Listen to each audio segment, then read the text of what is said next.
¿ya?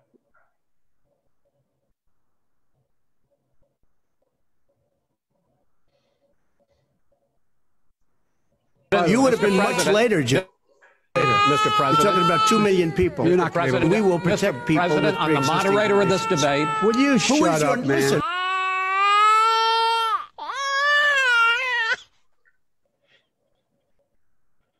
Este es el video que acaba de publicar la campaña de Joe Biden tras el debate, si se puede llamar así, de anoche con Donald Trump. ¿Qué tal? Los saluda Josefina Townsend, con Farid Cajat les damos la bienvenida al mundo de la mula. Hola Farid, ¿cómo estás?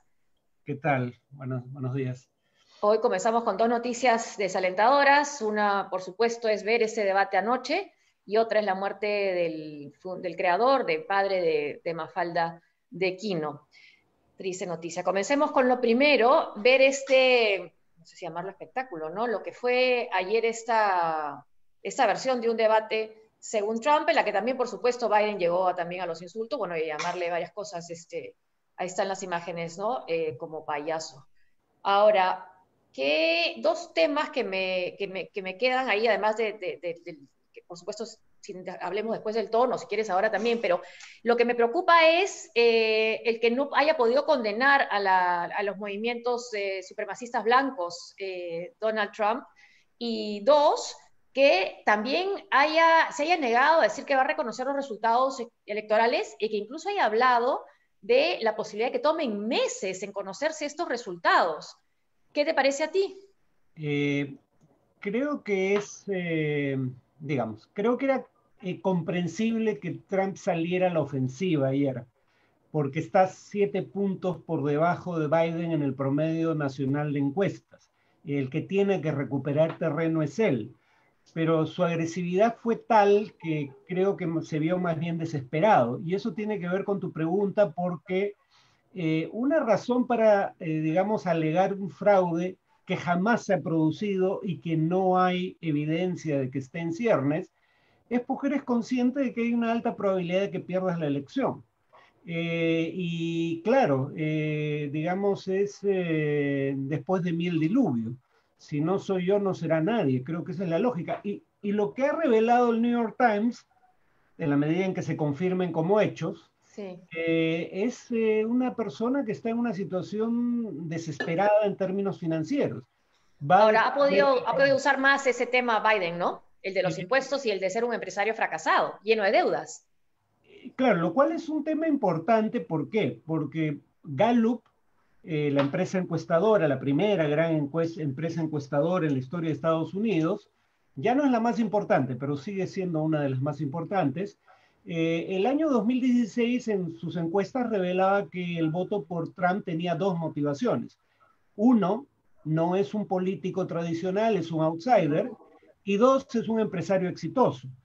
Entonces, cuando no solo utilizas el sistema político para que se reduzca tu carga tributaria, sino que tú mismo emites el decreto que te reduce tus impuestos, bueno, eso es lo que hacen las élites tradicionales. Claro, no hay nada más insider que tratar de dejar de pagar impuestos entre los billonarios y millonarios. Pero además, en este caso, el propio Trump dio la norma que él le reduce a él los impuestos. Y el segundo elemento que, explicaba el voto, como dije, fue que era un empresario exitoso. A juzgar por las cuentas que se han revelado, no era tan exitoso. Él dice que no son verdaderas, pero en uno de los pocos raptos de lucidez que tuvo Biden ayer, le dice, bueno, lo que dijo el New York Times es mentira, demuéstralo revelando tu declaración de impuestos o tus declaraciones de impuestos. Y Trump alega que no las ha hecho públicas porque están siendo auditadas por el IRS, que es la SUNAT norteamericana. Eso no impide que las haga públicas. No quiere hacerlas públicas probablemente porque lo que reveló ayer o antes de ayer el New York Times sea verdad. No paga impuesto a la renta, debe $400 millones que debe pagar en los próximos 4 años durante un eventual segundo periodo. Y respecto a la America First, la paradoja es que paga 200 veces más en impuesto a la renta en Filipinas que en los Estados Unidos. O sea, en cuanto a sus negocios, América no viene ni siquiera en el 10º lugar. Además, con los impuestos que deja de pagar, también está perjudicando al mismo pueblo que dice representar. Por lo que algunos también están pensando que quizás alguna de sus razones para lanzarse a la presidencia, pensando que no iba a ganar, era esa, ¿no? Volver a tener fama, la fama que tuvo en el Apprentice y empezar a seguir haciendo negocios, no tanto el tema político, sino más bien un rescate económico. Y claro, y como tú dices, no tenía expectativa de ganar. Le salió mal la jugada porque Ganó. fue presidente, sí. Pero ahora sí quiere ganar y, claro, no se anima, no es capaz de condenar a estos grupos porque son parte de su base. No, Hablemos de... No perdón, solo los condena. Sí, no Proud Boys. digamos, los envalentonó, ¿no? Los alienta, sí. Alienta, claro. Porque dice en la cita cuando le piden que condene, cuando Chris Wallace le dice que condene, él dice Proud Boys. Ah, no, bueno, y el que le recuerda el nombre Proud Boys, que estamos hablando ahí, vamos a explicar quiénes o contar quiénes son. Biden le dice Proud Boys, le menciona ese grupo, y él dice Proud Boys, stand back and stand by. O sea, stand by es manténgase alerta, o sea, es un mensaje, sí, stand back sí es retrocedan, ¿no? Claro, es como decir, no necesito que estén en un lugar prominente en la campaña. ¿No? Estén en segunda fila, algo así. Sí, sí, pero stand by. O sea, claro, están alerta por si doy la alarma de que hay un fraude, ahí sí los quiero actuando. Y esta es gente que va por las calles de las ciudades de Estados Unidos con fusiles automáticos, como se ve. Que se puede hacer, que es legal en algunos estados. En algunos estados es legal, pero el punto es que esta es gente que ha tomado por asalto, no este grupo particular, pero gente como este grupo, supremacistas blancos de extrema derecha, han tomado por asalto, digamos, las sedes legislativas de algunos estados de la Unión con armas de guerra. Sí. Y si ahora su jefe anda diciendo que va a haber un fraude en su contra, además, dicho sea de paso, pónganse a pensar, ¿en qué parte del mundo los fraudes electorales los perpetra la oposición y no el gobierno? ¿No? Por no mencionar el hecho de que en Estados Unidos es imposible perpetrar un fraude nacional porque no hay una autoridad electoral nacional. Las autoridades electorales son estatales. Claro, eventualmente la Corte Suprema debería dirimir una controversia. No es que esté escrito en la ley que la Corte Suprema lo dirima. En realidad la autoridad máxima es la autoridad electoral estatal en cada estado, además, ¿no? Pero claro, como no hay una autoridad electoral nacional, hace las veces de juez la Corte Suprema, y la Corte Suprema tiene mayoría republicana, o sea, no, perdón, eso está mal dicho. Tiene una mayoría de jueces nombrados por presidentes republicanos. Sí. Y va a tener una mayoría de 6-3. Digamos, 6 jueces nombrados por presidentes republicanos. O sea, ¿cómo se puede hacer un fraude contra el presidente en ejercicio cuando las autoridades electorales se definen por estado y los republicanos tienen tantos estados como los demócratas, y cuando la instancia de apelación máxima es una instancia en donde la mayoría de los jueces han sido nombrados por presidentes o nominados por presidentes republicanos? Si alguien pudiera tener los medios para hacer un fraude, sería el gobierno, no la oposición. Pero digamos, lo que sí puede preocupar es que si existe una controversia y tiene que llegar a la Corte Suprema, como fue en el caso de Gore y Bush, y también si es cierto que los jueces son nombrados por un presidente, por un senado, pero son independientes en su ejercicio, el temor es que con una Corte Suprema de mayoría de jueces nombrados por Trump, la votación sea a favor de Trump en una divergencia sobre los resultados de la elección. Sí, eso es cierto, porque además de 9 jueces, ahora que se nombre a Barrett, si no me equivoco, Barrett. Sí, Barrett, sí, Amy Coney Barrett, sí. Barrett, claro. Van a ser 3 de 9 jueces nominados por Donald Trump, por este presidente. Ahora, yo dije jueces republicanos, eso es un error serio. Creer que porque alguien fue nominado por un presidente republicano va a votar siempre por lo que proponga ese presidente es algo que no se atiene a los hechos.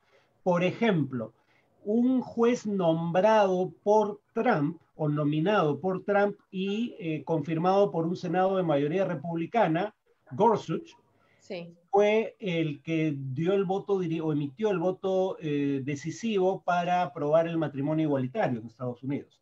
Y el juez Roberts, nombrado o nominado no por Trump, pero por otro presidente republicano, es el que emitió el voto decisivo para que Obamacare no fuera declarado inconstitucional. O sea, los jueces no son representantes políticos. Y una vez en la Corte Suprema tiene un grado de autonomía significativo. Vamos a volver con los jueces y este nombramiento de la jueza Amy Coney Barrett. Pero antes, sigamos un poco con estos grupos, como es el caso de los Proud Boys. Le pidió también, por su lado, Trump a Biden que condenara a la Antifa, ¿no? Este grupo Antifa, pero Biden ahí lo que dijo es, Antifa es una idea, no una organización. ¿Es tan cierto así? ¿No se quedó un poco corto de condenar también la violencia de este grupo? Bueno, pero es que hay dos cosas a tener en consideración, ¿no? La violencia de Antifa no suele ser violencia armada, suele ser desmanes en manifestaciones. Y en ocasiones han usado, digamos, cócteles molotov, eso es cierto. Pero, digamos, en cuanto a actos terroristas vinculados a organizaciones extremistas, los principales han sido perpetrados por extremistas de derecha, no por, digamos, gente vinculada a Antifa. Y es cierto que Antifa no tiene una estructura organizativa nacional, pero lo mismo es cierto de la extrema derecha.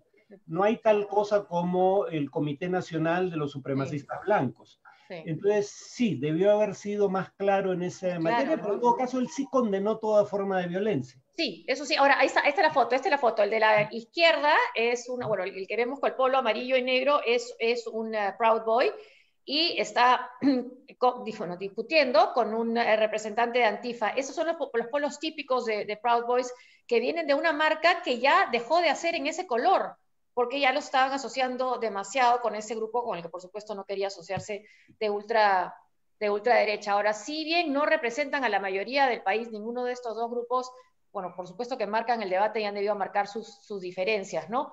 Pero ahora vamos al tema de la Corte, antes de eso, la Corte Suprema, pero antes de eso hay una encuesta que ha sacado Telemundo, que si bien no es científica, es de Twitter, sí preocupa porque dan una amplísima mayoría, este caso sería un voto hispano en Twitter, a Trump, señalando que Trump ganó el debate. Bueno, es sorprendente, ¿no? Escuchemos un ratito, ¿se puede? Queremos dar los resultados de la encuesta que Telemundo ha estado realizando en redes sociales. Pero eso sí, mucho ojo, es un sondeo de opinión, no es una encuesta científica. Esto es la participación de nuestros usuarios en Twitter. Y según ellos, José... ¿Quién es el ganador? Mírenlo ahí. Trump ganó el debate con 66% contra el 34% que opina que lo ganó Joe Biden. Queremos dar los resultados. Eso sería la inversa de lo que dicen las encuestas nacionales, ¿no? Que más bien los demócratas tienen casi el 60% y el por ciento de los votos hispanos, ¿no? A ver, la de CNN tengo entendido que sí es una encuesta que se atiene a los estándares de la estadística y esa aclaración la hacen ellos mismos. Esto es, o sea, si tú tienes más trolls conectados a la red, eso va a alterar el resultado de una encuesta en red. Entonces, CNN da un resultado totalmente distinto, ¿no?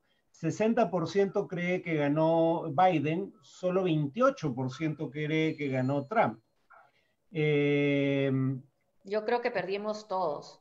Yo creo lo mismo, pero digamos, yo diría que gana Biden, ¿por qué? Porque es como decir, bueno, si fue empate, ¿quién ganó? ¿A quién favoreció el resultado? ¿A quién iba adelante? Y quien va adelante es Biden. O sea, en otras palabras, quien necesitaba el debate para cortar distancias era Trump y no lo consiguió. En ese sentido, yo creo que es cierto que el ganador sería Biden, pero el desempeño de Biden fue lamentable. De no mediar por la actitud, digamos, desesperada de Trump, perdón. Sí, bueno, seguimos con... claro, Trump estaba desesperado, es como le dicen en inglés de underdog, ¿no? Sí, de no mediar la desesperación de Trump, lo que hubiera mostrado el debate es a un Biden que por momentos parecía perder la ilación. Lo que hace quedar mejor a Biden es la actitud de Trump. que fue totalmente desaforada, ¿no? O sea, Trump estaba fuera de control. El propio moderador se ha disculpado en redes sociales, pero ¿tú qué puedes hacer? ¿Callar al presidente ante decenas de millones de presidente en ejercicio, ante decenas de millones de telespectadores? Tú esperas que él cumpla las normas que habían acordado y él le implora que lo haga.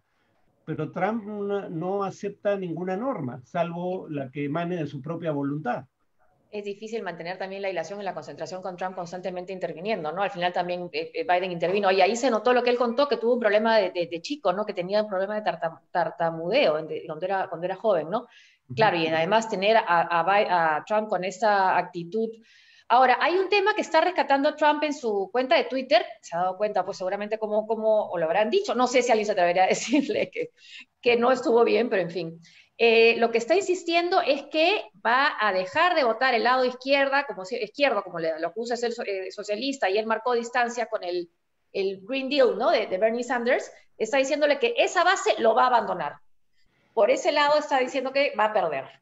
¿Crees que eso va a ser así? Alexandria Ocasio-Cortez lo que ha dicho es, bueno, trataremos de convencerlo cuando llegue al poder. A ver,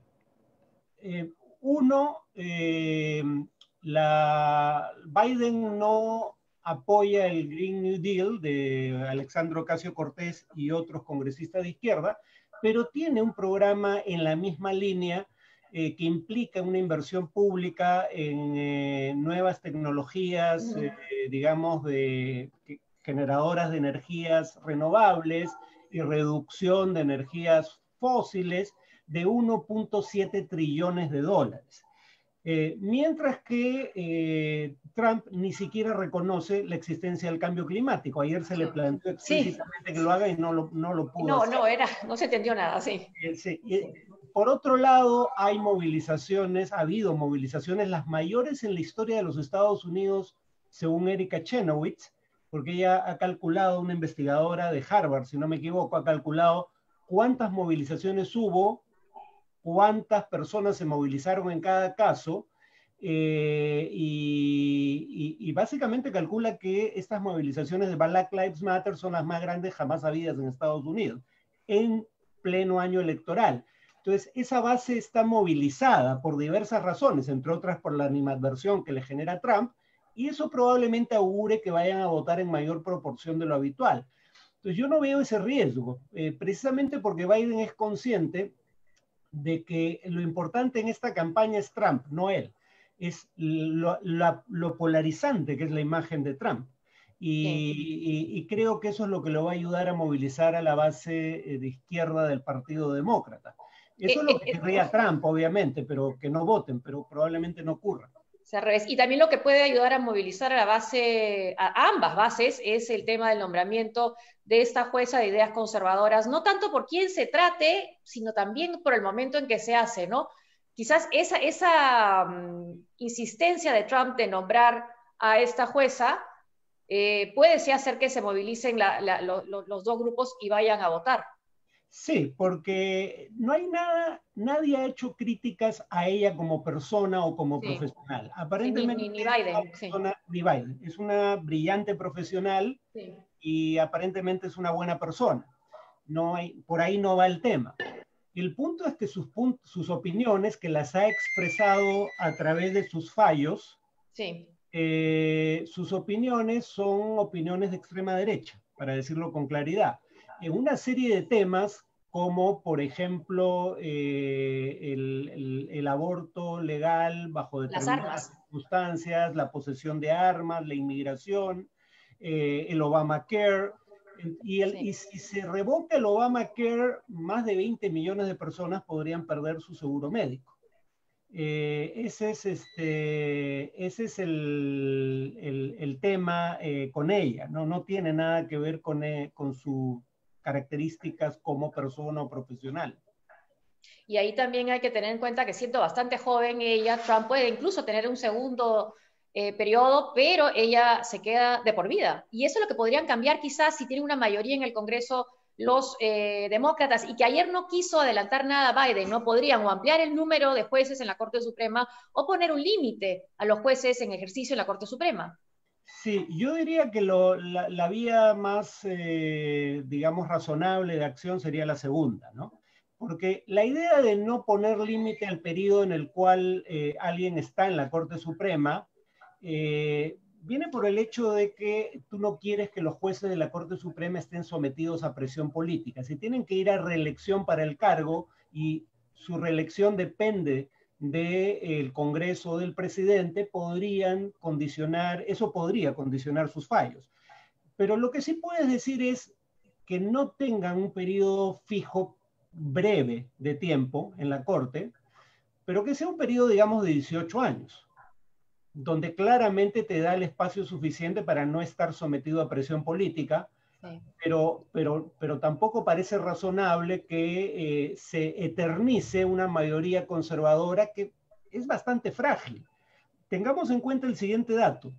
Los republicanos no han ganado el voto popular en una elección presidencial desde 1992, y sin embargo van a tener una mayoría en la Corte Suprema de 6-3, mayoría que podría durar por 30 años, sí, aproximadamente. Eso no es razonable. Entonces, si la mayoría del país va cambiando de orientación, eventualmente la Corte va a tener que seguir en esa línea, ¿no? Y claramente ella representa un retroceso en esa materia. Pero también que el presidente tiene esa potestad de elegir a quién nombra y el Congreso de votar, y ahora tienen los votos. Si más bien Trump hubiera elegido a alguien que hubiera seguido la línea de Ruth Bader Ginsburg, un ícono liberal, ahí sí su base hubiera protestado. Sí, pero digamos, en honor a la verdad, los que ha nombrado Trump no han resultado ser, hasta ahora, personas que voten incondicionalmente por cualquier cosa que proponga Trump, ¿no? Y Gorsuch ni siquiera Kavanaugh, del cual yo se hubiera esperado algo así.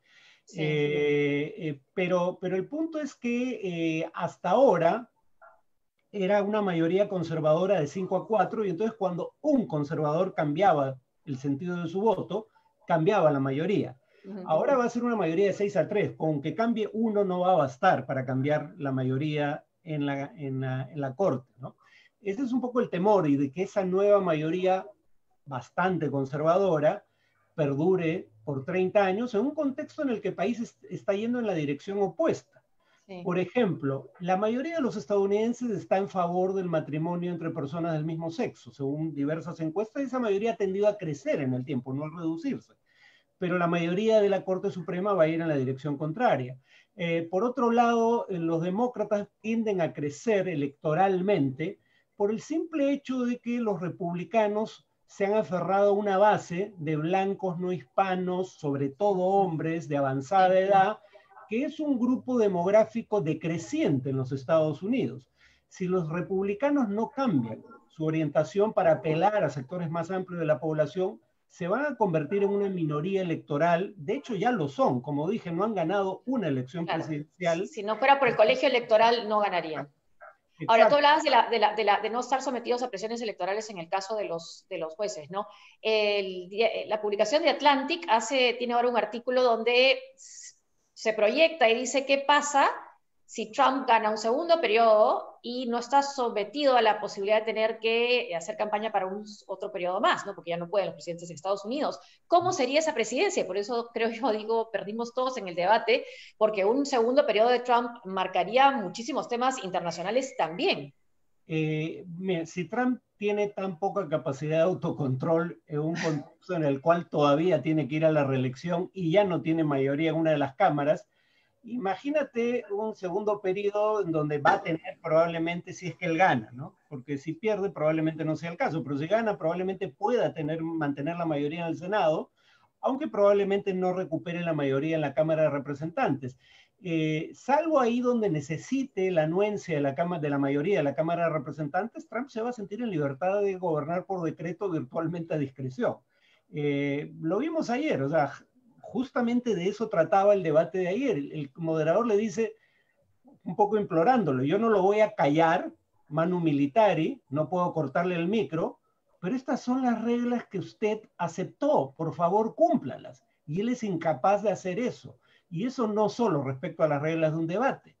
Él ha dicho en más de una ocasión que, digamos, ve con envidia el hecho de que otros gobernantes como Putin no parezcan tener restricciones institucionales, como las que él sí tiene en los Estados Unidos. Sí, se imaginan también qué pasaría en un segundo periodo. Por ejemplo, podría ser Jared Kushner, su hijo político, secretario de Estado, o algo así. Bueno, ya es su principal asesor en una serie de temas. El denominado Plan de Paz para Medio Oriente, que en mi opinión no es tal cosa, fue elaborado por él. ¿Qué lo califica para, digamos, ser el gestor de planes internacionales de arreglo de controversias, dado que su única experiencia es como, digamos, magnate inmobiliario? Es una pregunta abierta, pero pues lo mismo podría decirse de Trump, ¿no? Claro. Calificaciones no parecen ser el problema que tiene en mente Trump cuando define en quién confiar. Es lo que él entiende por lealtad, ¿no? O sea, no, cero críticas. Sería un mundo dirigido, por lo menos las mayores potencias, por líderes muy autoritarios, ¿no? Xi Jinping, Vladimir Putin y Donald Trump, sin necesidad de pensar en una reelección. Ahora vamos a seguir, por supuesto, con el tema. No falta nada para las elecciones de Estados Unidos, son el 3 de noviembre. Hay dos debates más entre Biden y Trump. Ya le están sugiriendo a Biden que no vaya a más debates. Es una posibilidad. Y hay un siguiente debate que puede ser ese sí quizás más interesante entre Kamala Harris, la candidata a vicepresidencia, y Pence, ¿no? El vicepresidente de Trump.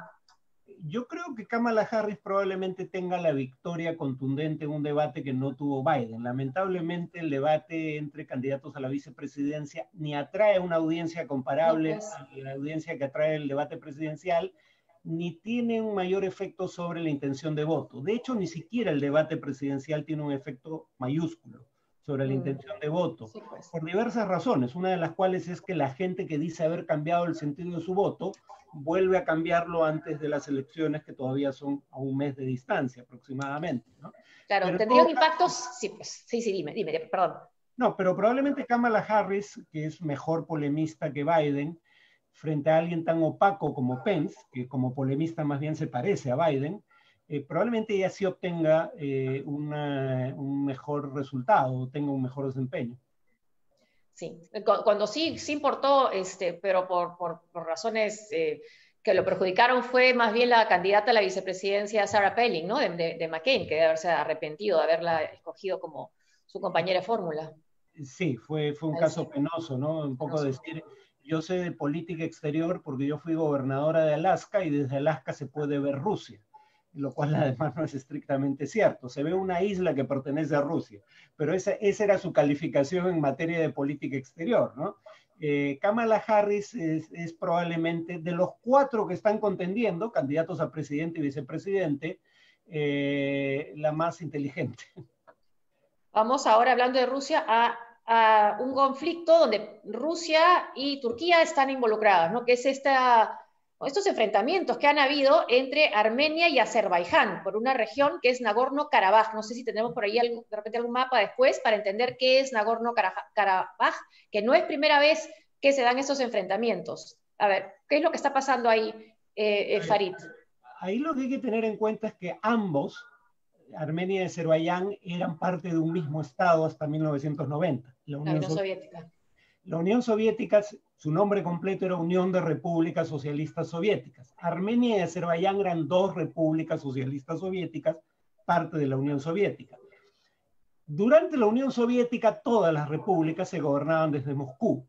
Por ende, era relativamente secundario si Nagorno-Karabaj pertenecía a Armenia o pertenecía a Azerbaiyán, como era relativamente secundario si Crimea pertenecía a Rusia o pertenecía a Ucrania, porque a fin de cuentas todos eran gobernados desde Rusia, específicamente desde la capital del estado, Moscú. Cuando se disuelve la Unión Soviética y se forman 15 nuevos países producto del desmembramiento soviético, ahora esas ya no son fronteras meramente administrativas, ahora son fronteras políticas entre estados. Por ende, ahora sí es importante quién gobierna Nagorno-Karabaj. Ese es el origen del problema. Los soviéticos le dieron el gobierno de la región a Azerbaiyán, pese a que es una región en donde la gran mayoría de la población es étnicamente armenia, 95% aproximadamente. mientras todos fueran gobernados por igual desde Moscú y mientras todos fueran ciudadanos soviéticos antes que armenios o armenios cristianos o musulmanes de Azerbaiyán, ese no era un tema. Ahora sí es un tema, o desde la disolución de la Unión Soviética, y nunca pudieron llegar a un acuerdo. Bajo el derecho internacional, y esta es una de las instancias en las cuales el derecho internacional no siempre logra la justicia, bajo el derecho internacional no importa qué tan legítima es tu reivindicación de un territorio, la reivindicación rusa de Crimea tiene fundamento histórico, la reivindicación armenia de Nagorno-Karabaj tiene fundamento histórico, no importa cuál sea ese fundamento histórico, no puedes adquirir territorios por medios de la violencia. Es, digamos, una violación del derecho internacional adquirir territorios por la fuerza. Y Armenia adquirió control de Nagorno-Karabaj, o al menos milicias pro-armenias, a través de la fuerza. Eso es lo que condena el derecho internacional en este caso. Pero los armenios alegan, uno, que la población local no tuvo oportunidad de pronunciarse sobre su destino, y la población es mayoritariamente armenia, por lo menos en un referéndum reconocido internacionalmente, porque hubo un referéndum, pero no fue reconocido por nadie. Y dos, los armenios fueron víctimas de una campaña de limpieza étnica, algunos dirían genocidio, por parte de Turquía poco después de la Primera Guerra Mundial. Luego para ellos es un tema de seguridad y casi diría de supervivencia, ser gobernados por Armenia y no por Azerbaiyán, un aliado de Turquía, su viejo opresor. Eso es un poco el contexto de este conflicto. Ahora, ¿cuál es el estatus internacional de Nagorno-Karabaj? Es parte de Azerbaiyán bajo el derecho internacional, porque era parte de la República Socialista, era parte del territorio de la República Socialista Soviética de Azerbaiyán. Ese es el problema con la disolución de la Unión Soviética. Básicamente eternizó las fronteras que fueron decididas por razones administrativas y relativamente discrecionales o arbitrarias por las autoridades soviéticas. El punto es que si tú abrías a discusión, digamos, cuáles debían ser las fronteras, el cálculo es, por eso está la norma de que es inadmisible adquirir territorios por la fuerza, el cálculo era que ibas a tener infinidad de guerras por límites. Por ende, los límites eran los que ya existían. Pero obviamente no todo el mundo aceptó esa condición. De hecho, no la aceptó Rusia en el caso de Crimea tampoco. ¿Y va a involucrarse Turquía? ¿Va a llevar, por ejemplo, no sé, soldados o gente armada de Siria a pelear en Nagorno-Karabaj? Lamentablemente parece una probabilidad. O sea, según Armenia, ya hay digamos, aviones aviones turcos participando en los combates, sean aviones no tripulados o aviones caza tripulados. Porque esto es grave, porque así como Turquía es aliado de Azerbaiyán, y eso es lo que ha envalentonado a Azerbaiyán, dicho sea de paso, porque antes de Erdogan, no tenía el apoyo decisivo que le otorga Turquía ahora. Pero por otro lado, Armenia tiene una base militar rusa y tiene un pacto de seguridad con Rusia. Luego entonces el riesgo es obvio. Ya pasó en Siria, recordémoslo, que Turquía derribó un avión militar ruso en espacio aéreo sirio, por lo menos eso es lo que alega Rusia. Turquía alega que fue en espacio aéreo turco. Y por suerte hubo una negociación entre Erdogan y Putin que evitó que esto escalase. Pero ¿qué pasaría si vuelve a haber un derribo de ese tipo, sea en el espacio aéreo armenio o azerbaiyí, y en esta ocasión no se logra un acuerdo que evite una escalada? Ese es el riesgo ante el que estamos. Sí, para informar. Y a veces la mejor manera de informar es a través de las caricaturas de la situación en el mundo. Y hablábamos al comienzo de la muerte del creador de Kino. Estoy leyendo en Clarín cómo lo dicen, ¿no? El artista que creó la niña que mejor habló de la Argentina. No sé si tenemos ahí, podemos poner la primera plana de Clarín. Murió Kino. Tenía 88 años, historietista genial, trascendió fronteras con sus trazos de agudeza y ternura. Adiós, maestro. ¿Leías, Mafalda, Por supuesto, ¿Farid? me la leí toda 2 veces de joven, de adolescente. Eran como 12 tomos. Bueno, tomos breves, relativamente breves, y se leía rápido, ¿no? Pero sí, era fan de Mafalda. Claro. Y Ahí de está. todos los personajes, porque digamos la tira cómica tiene el nombre de ella, pero está Felipe, Manolito, en fin, Susanita. Susanita. Entrañables, ¿no? Bueno, Susanita no era tan entrañable. Felipe era No. en todo caso. ¿Qué habrán hecho algunos pobres para merecerse, azures para merecer ciertos nortes? Sigue siendo cierto. Bueno, gracias Farid, gracias a ustedes por acompañarnos en esta edición de El Mundo en la Mula. Hasta dentro de 15 días. Buenos días. Buenos días.